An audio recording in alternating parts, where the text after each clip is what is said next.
Hello and welcome to your weekly podcast from Freestyle Media in partnership with the Magic 5, where you can get 15% off a pair of their custom fit goggles by using the link in the description to this episode.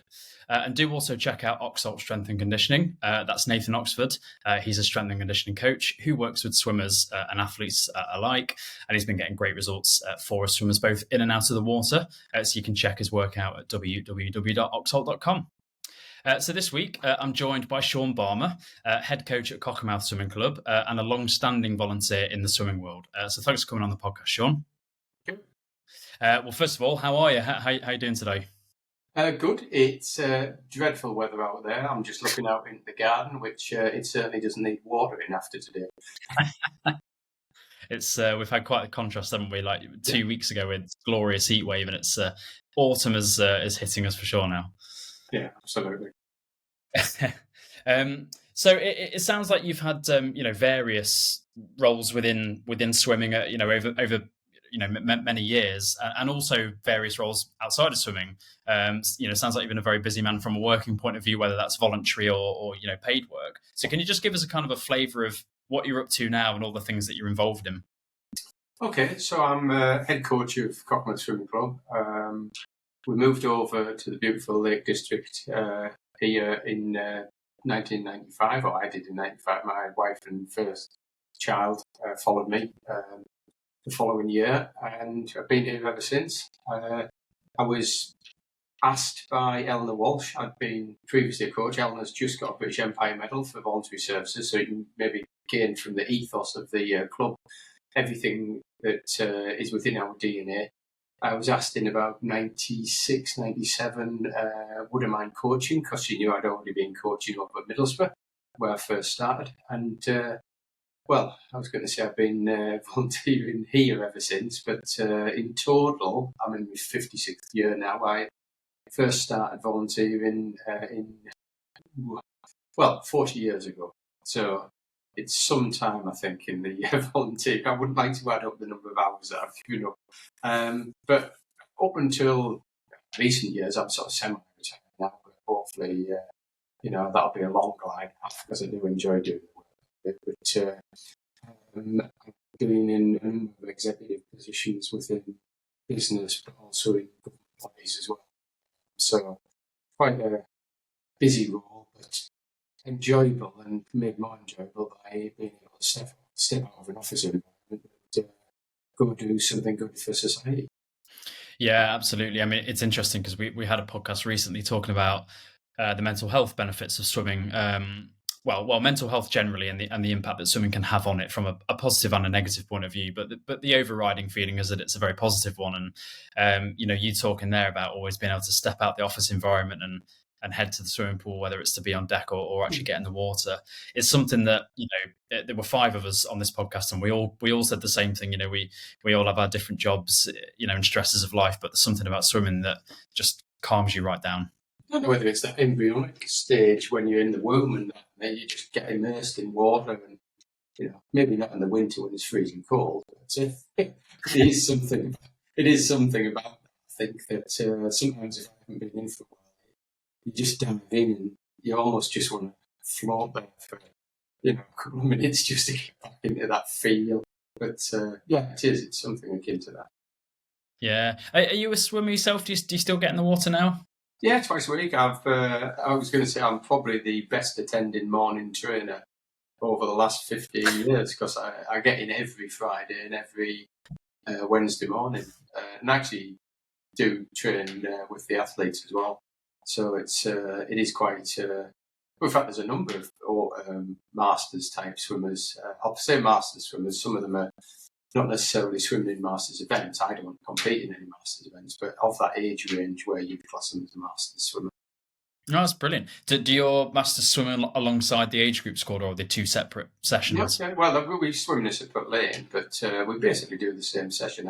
I hasten to add, I don't do the same session as what they do with 56-year-olds. I wouldn't make 57 if I tried. But I'm an ex-national swimmer, but probably for about 20, 30 years, I didn't do a huge amount of swimming, and boy, does it show sometimes. I'm trying to pull the person along that ate Sean Balmer when he was 16.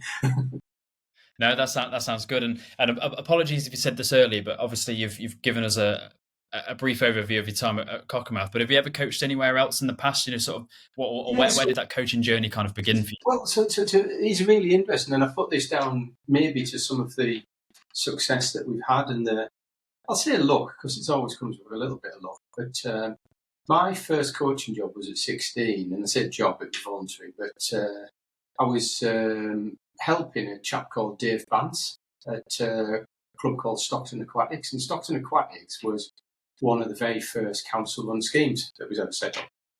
And Dave had Stuart Wilmot, who's Amy's father, and Samantha Purvis on the 84 Olympic team. So, as a young person starting out on that journey, almost like your expectations were, well, don't people just get on national teams? Don't you get people to the Olympics? And it's a bigger scheme, and it was a council-run scheme. And I think it had 3 full-time coaches. And I was only there for 18 months before I actually took over Middlesbrough Swimming Club. And I was there for, I think, 2, maybe 3 years before I left and ultimately ended up over here. But it's all of those things are sort of formative years where it starts to build some of those belief systems in you that, if you like, change the way in which you coach. Yeah, no, that sounds really interesting. So, I mean, a brilliant history in swimming then, for sure, and that obviously that puts you in a position now to be a pretty good judge of what a good swimmer is, and you've overseen the sort of development of many great swimmers, and I guess a relevant one for this podcast would be Luke Greenbank. He was actually on this podcast a few months ago, so it feels like a relevant person to mention. But just from your point of view, I'm interested to know what you believe makes a good swimmer. And I think, what I want to kind of do here is talk about this from a number of points of view. So starting off sort of more from a physical and technical point of view. So literally physically the swimming, I'm sure you've seen many, many, many swimmers over the years that are all very different. But generally speaking, what would you say makes a good swimmer? And what is it that you're looking for in, whether it's a junior swimmer or an adult swimmer? Physically, the ability to move the body as requested. I'm guessing you're going to move on to things like mental, so I'm trying to think about that. But the usage of the 2 appendages sat on the side of your head. I have a basic saying: two things, 2 most important things in swimming are your head and your head. The first one, because that's where everything's controlled from. It has your ears attached to it. But the second one is anything you do with your body position is massively affected by your head position, particularly when you're in a medium that essentially holds you in a status position. So if you lift your head up, your feet will drop.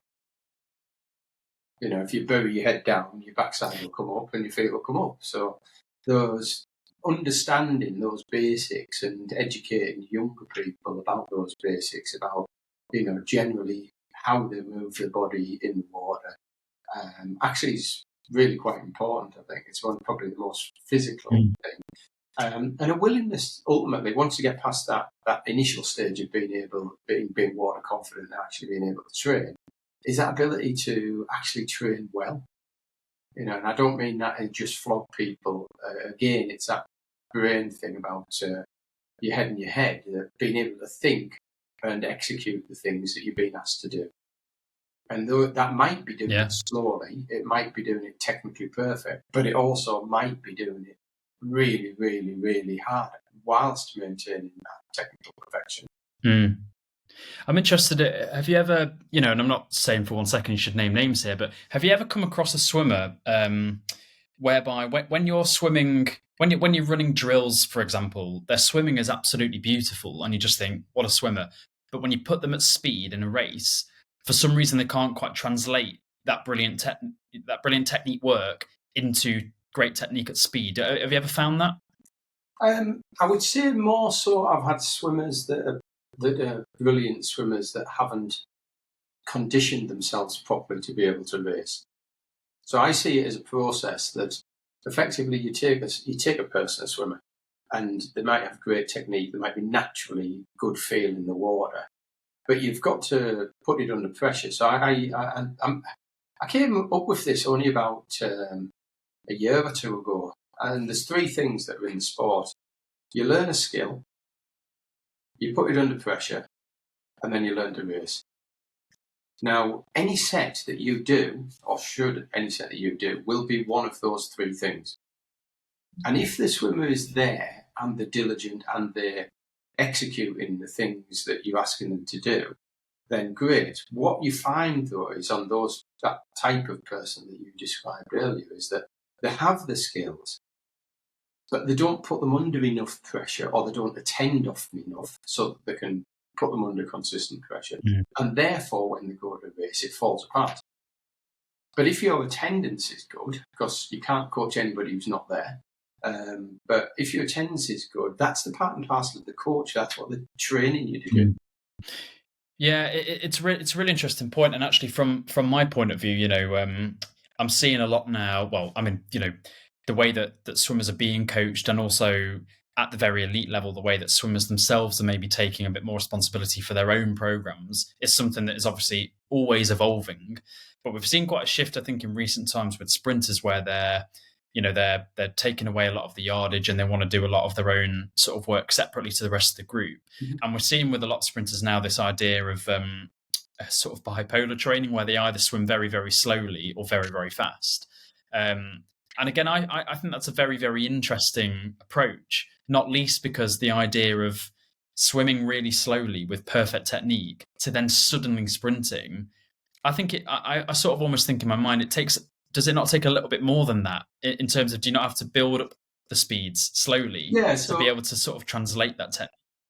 Yeah, so there's lots of theories around swimming, and they make good books for people, I'm sure. But there's this sort of all the fast race pace training, which effectively all you do is you sprint until basically you do lose that technique, and then you swim very, very, very slowly. And there's a couple. I'm not saying that these don't work or anything like that.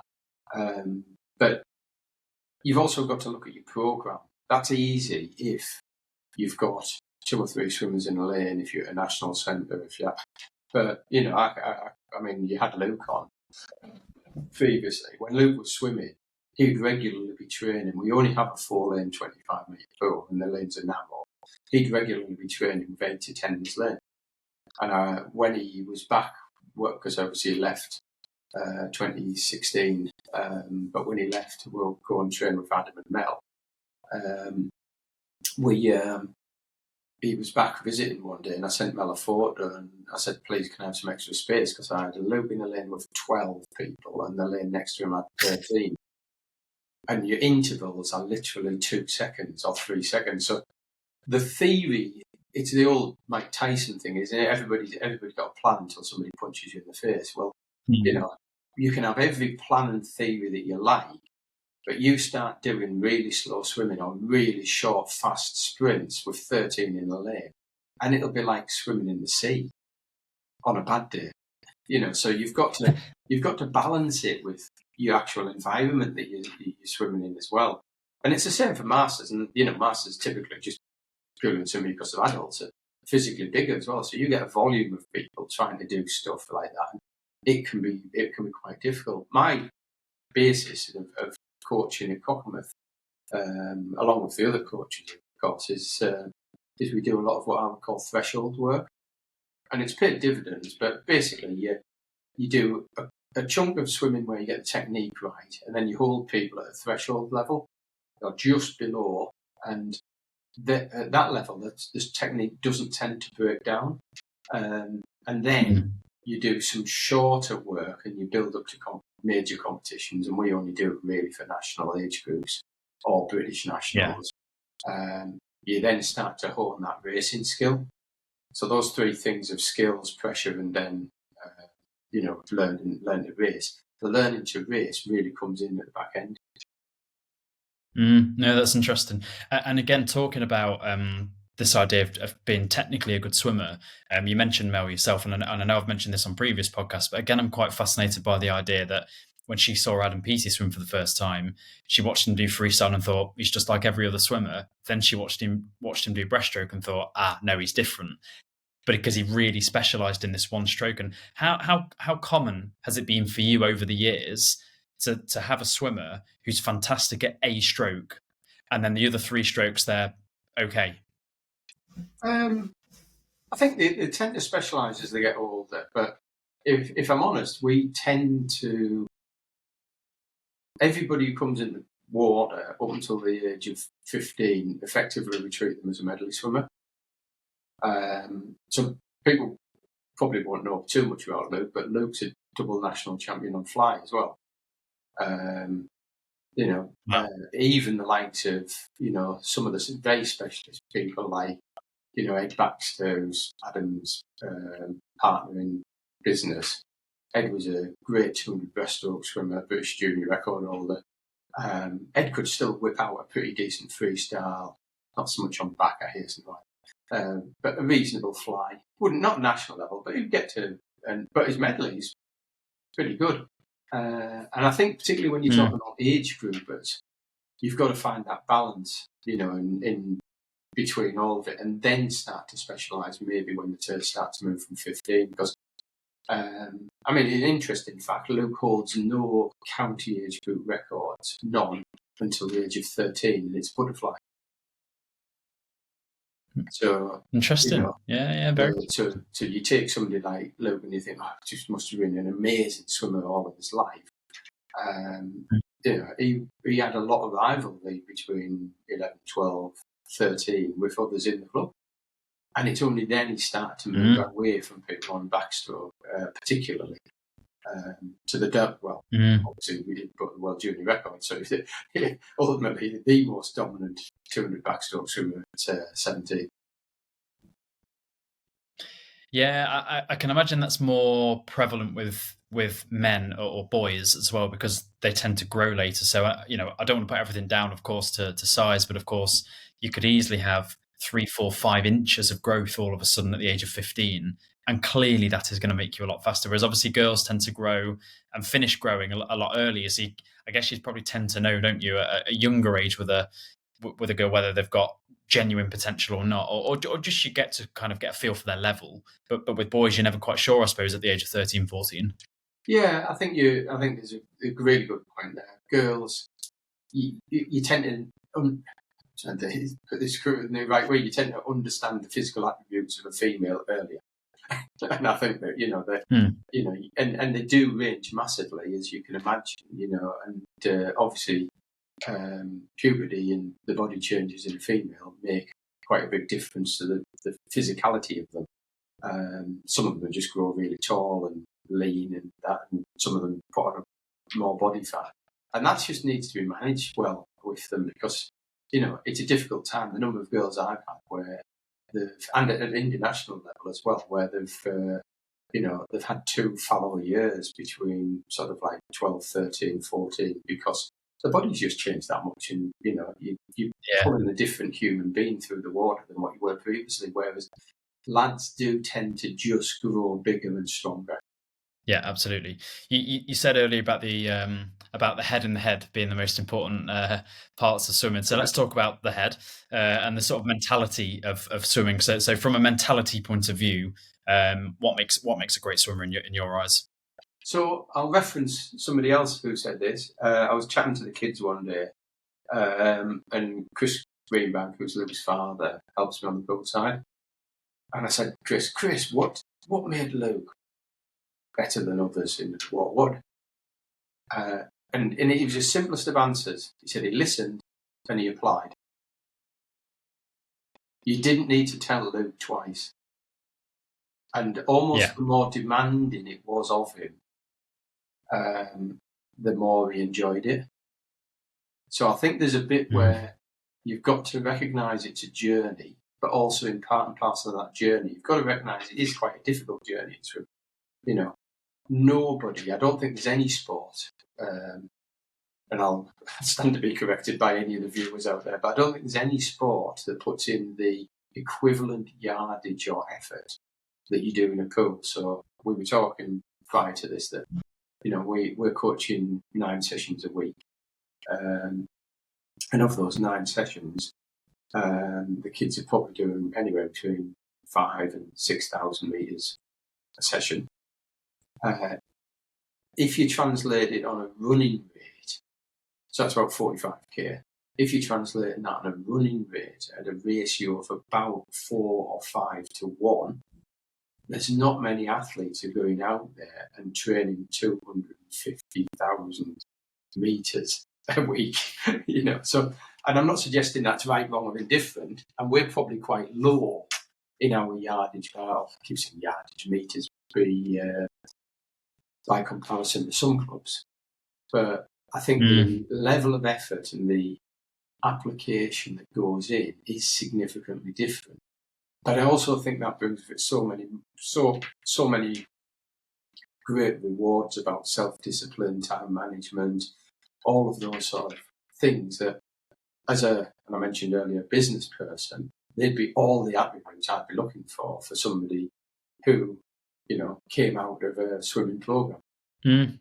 Yeah, it's really interesting. Again, I'd imagine there's not really a right or wrong answer, because you mentioned there about Luke being somebody who listened and applied, and I mean that's a fantastic basic principle to have as a human, whether it's in the swimming pool or at work or with your partner or your parents or your friends, whatever it may be. But there's also this idea of if you're told to do something and you just do it and you never question it, and there are examples of swimmers out there at the elite space who their coaches will say, well, what was great about them was that sometimes they would question and say, I don't know, is this really right for me? And they liked to have that interaction with the coach. Yeah, so remember, I'm largely dealing with age group kids and youths and volume of kids.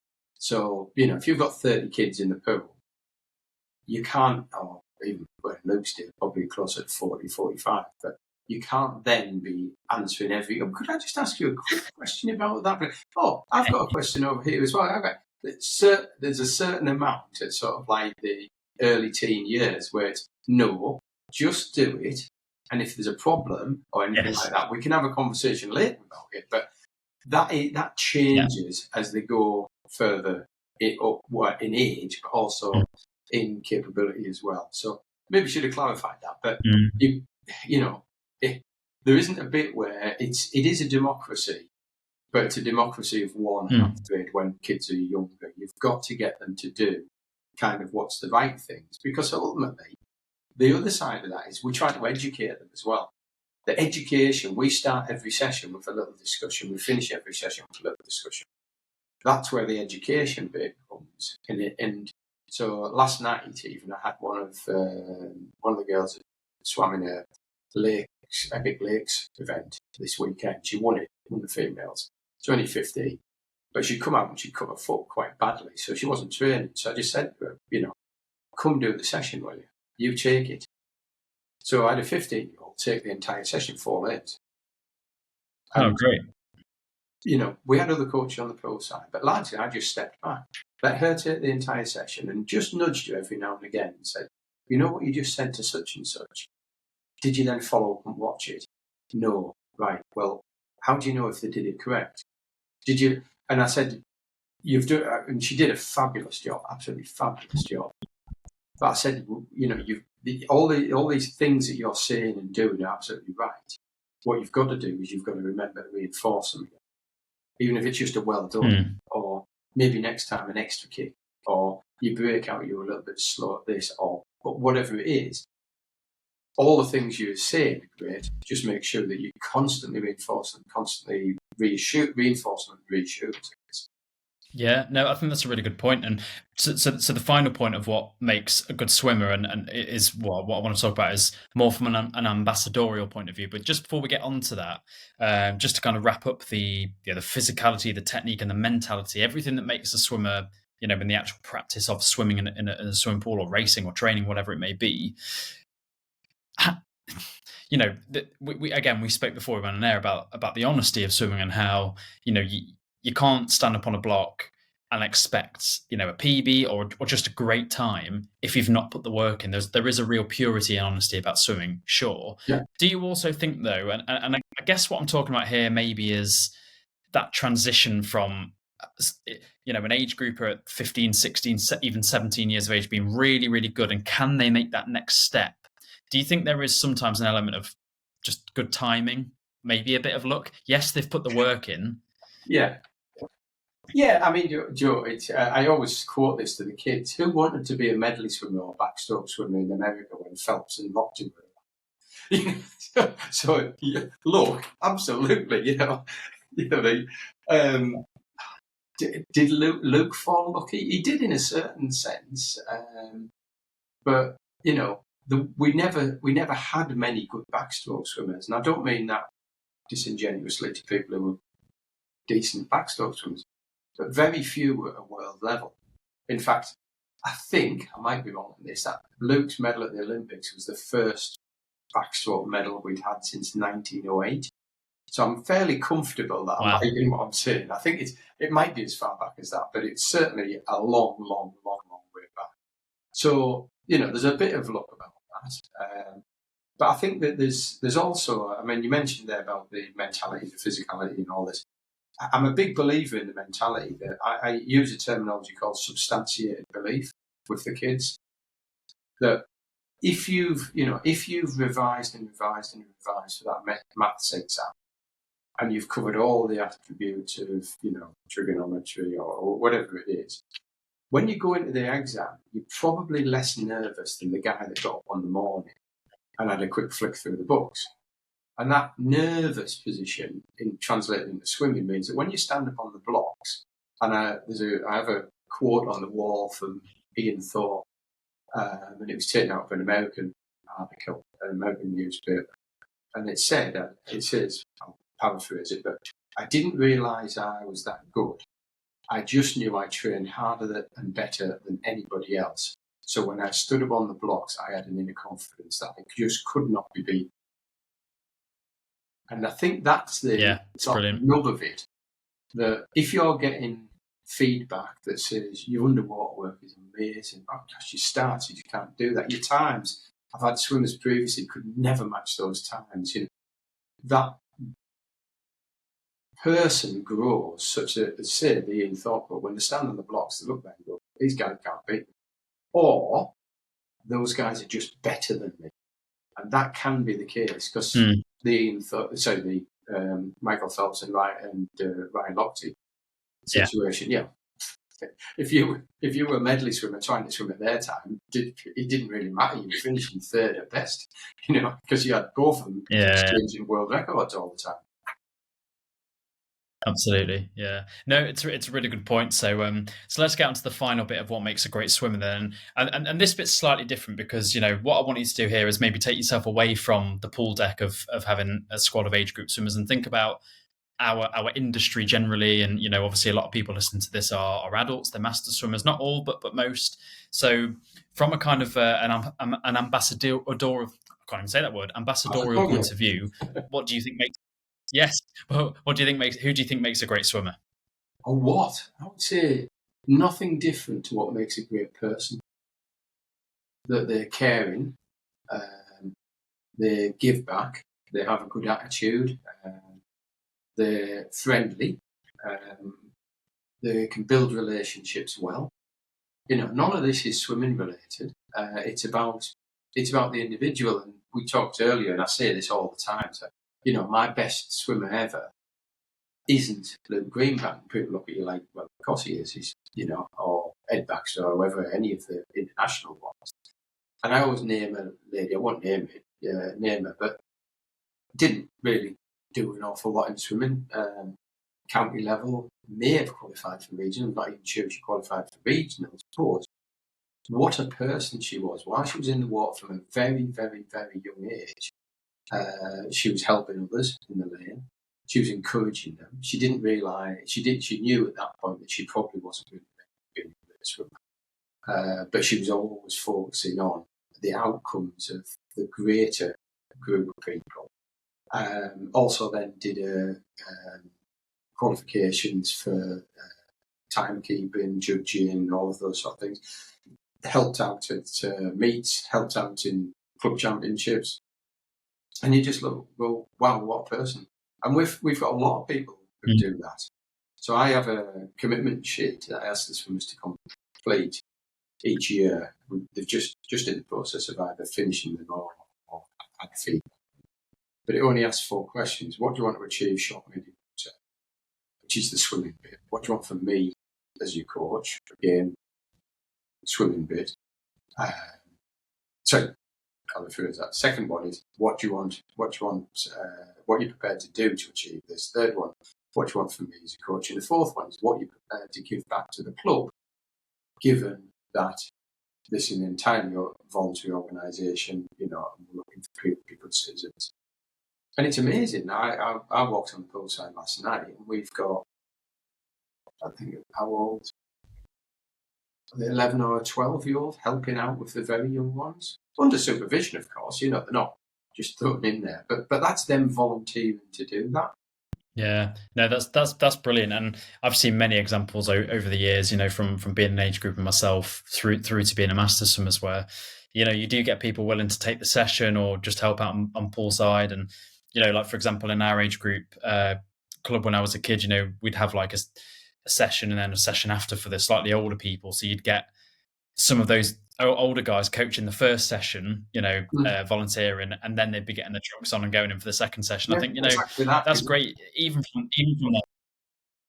from their parents' point of view, because the parents have then probably got to drop them off an hour earlier than they were planning to, and I just think it's a great commitment overall, really, from the people. So from our point of view, then, as I said earlier, we're majority master swimmers who kind of listen to this. What would your kind of tips be, if you like, from a man who's volunteered for many years in the sport of swimming? What kind of tips and advice would you give people as a way that they can give back to the sport, but without it sucking all of their time, because they've probably got really busy jobs, family lives, and all the rest of it? Yeah, well, I have a pet theory in life, which is that if everybody was to give an hour back a month, the world would be an awful lot different place. One, because you'd understand other people more, whether it's going into a care home or what, it doesn't really matter. But you'd understand people more. In terms of masters swimmers, they probably have a lot of experience in terms of the psychological side of, a lot of them have been master swimmers because they were junior swimmers, and therefore they'll understand the pressures of going to a competition. If they've got their own kids, be open and honest about that, talk to them. If they're willing to do it in front of a wider audience, open your heart out to them, tell them, as well as maybe doing a little bit of coaching, when you stand up on that block, I feel like this. I think one area that we did do once is we got everybody to write on the paper how they felt when they stand on the block. And it's interesting, pretty much the words were all the same from everybody, but everybody didn't think that there would be. Everybody thought it was them that had, had feel in their soul, but everybody wrote the same thing. And then when they wrote that, they're all looking around going, oh, we all feel like that, do we? oh, well, I'm not unusual. And it was quite interesting for people just to realise that, actually this is normal. It's not abnormal to feel really quite, alone, maybe fearful. I don't know what they've been doing in training. And that's why I go back to my substantiated belief. If you genuinely have done everything that you could do, whether it's skills, whether it's attendance, whether it's, your overall performance in training, if you've genuinely done everything, then you'll get the result that you deserve. If that result is good enough, then it's good enough. If it's not, then there's nothing you could have done about it. Yeah. So, a little bit of being sanguine about that position as well. Yeah, for sure. And, I sort of think for myself, actually, moving forward into sort of 2024, if you like, for me personally, I sort of think if I can look at helping out at one swim meet a year, master swim meet or an age group swim meet, maybe as a timekeeper or something like that, that's only a very, very small thing that I'm asking of myself, but I know that it will make a big difference at that particular meet, because every meet requires, timekeepers and so on. Yeah, I think the only slight cautionary note on that is to be a timekeeper, you have to go and do a qualification to be a timekeeper, start on the poolside, you have to do a team manager's qualification. So it does start to suck you in at that point, which was the key bit about you don't get sucked in. But quite rightly, for all the legitimate reasons that you should have those sort of things in place. You need to have people who can know how to press a stopwatch button correctly, or look after kids correctly, or refer them. So that it's the right things to have in place. But it is I was going to say it is a pervasive sport on people's time. It just is. I'm not trying to put anybody off swimming. Yeah. No. Well, no. We're all sucked in anyway. We're all swimmers, so we all appreciate the time suck to it, and that's why we love it. So final question then, and this is more just again getting a coach's perspective on things from a master's point of view, is that we've got the Masters Short Course Nationals in 4 weeks' time. So it's at Ponds Forge, but as I say, it's short course. This is the big meet for most people year round, or if not the biggest, it's one of the biggest. From your point of view, 4 weeks out, how would you like to best prepare your swimmers from this point of view? My theory 4 weeks out is that you're unlikely to make yourself better, but you can definitely make yourself worse. So it's about hanging in there and kind of just maintaining what you've built up for. But yeah, how would you prepare your swimmers now 4 weeks out from a major competition? So we would 4 weeks out. We'd be doing basically what we normally do. We wouldn't be reducing volume, things like that. We wouldn't be too worried about, the competition. It comes back down to the substantiated belief.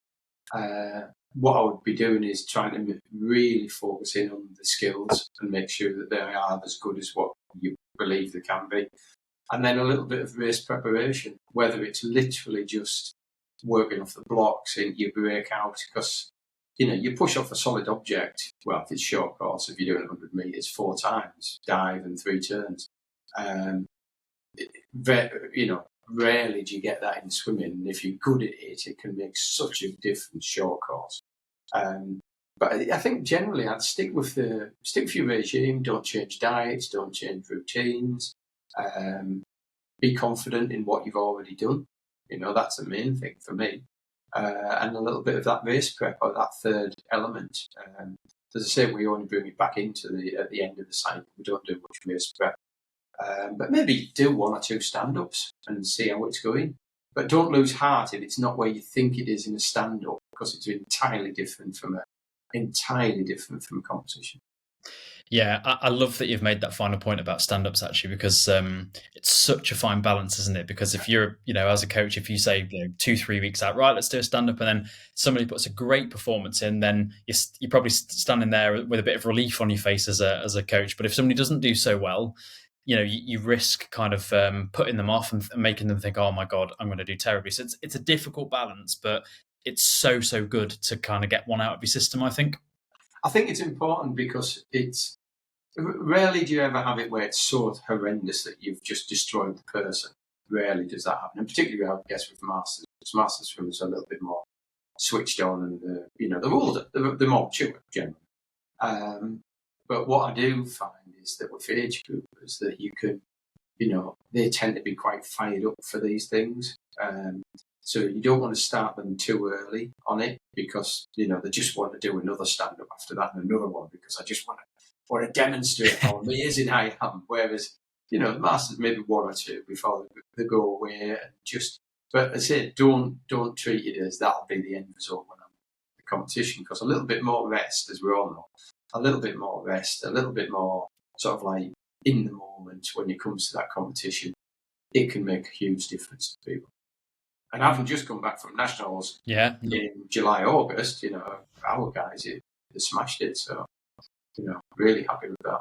Yeah, brilliant. And that's a great note to end on. So thanks so much for your time, Sean. It was a pleasure to meet you, and thanks so much for giving us your thoughts. Yeah. Hopefully one day I'll actually meet you in person. But yeah, thanks for coming on the podcast. If you're up in the Lake District, come give us a knock, and we'll happily host you both at the pool and come back for a beer at the house.